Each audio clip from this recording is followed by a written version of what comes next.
तो क्या खतरे में है विक्रम लैंडर और रोवर प्रज्ञान? क्या स्लीपिंग मोड से बाहर आ पाएंगे लैंडर और रोवर? चंद्रयान-3 मिशन के विक्रम लैंडर और प्रज्ञान रोवर को स्लीप मोड से बाहर लाने की तैयारी चल रही है। पिछले 16 दिनों से ये स्लीप मोड में थे। दरअसल चांद पर रात होने की वजह से इन्हें स्लीप मोड में डाला गया था। इसरो के पूर्व चेयरमैन जी माधवन नायर ने कहा कि विक्रम लैंडर और प्रज्ञान पिछले 16 दिनों से स्लीप मोड में हैं। इस दौरान सतह का तापमान -150 डिग्री सेल्सियस से ज्यादा था। ऐसे में बैटरी, इलेक्ट्रॉनिक्स और अन्य तंत्र कैसे काम करेंगे, ये एक चिंता का विषय है। पूर्व चेयरमैन जी माधवन ने कहा, विक्रम लैंडर और प्रज्ञान रोवर अब लगभग 2 सप्ताह से गहरी नींद में है। ये लगभग फ्रीजर से किसी चीज को निकालकर उसकी जांच करने और फिर उसका उपयोग करने की कोशिश करने जैसा है। वहाँ का तापमान -150 डिग्री सेल्सियस से ज्यादा हो गया होगा। उस तापमान में बैटरी, इलेक्ट्रॉनिक्स और अन्य तंत्र कैसे काम करेंगे, ये चिंता का विषय है। हालांकि इसे दोबारा शुरू करने के लिए सतह की पर्याप्त जांच कर ली गई है, लेकिन फिर भी हम प्रार्थना कर रहे हैं।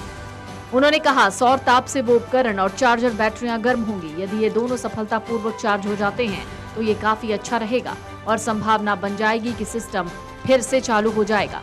एक बार ये चालू हो जाए तो हम अगले 14 दिनों में कुछ और दूरी तक घूम पाएंगे और चंद्रमा के दक्षिणी ध्रुव की सतह पर और ज्यादा डेटा इकट्ठा कर सकेंगे। अब जरा सुनिए इसरो के पूर्व चेयरमैन का बयान। Vikram lander and Pragyan rover have been on deep sleep for almost 2 weeks now.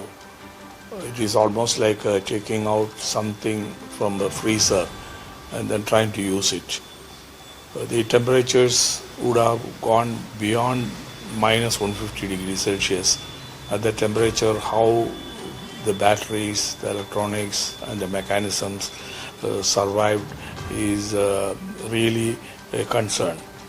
Of course, adequate tests have been done on the ground to establish that it will work even after such a condition, but still we have to keep our fingers crossed. The solar heat will warm up the instruments and also recharge the batteries.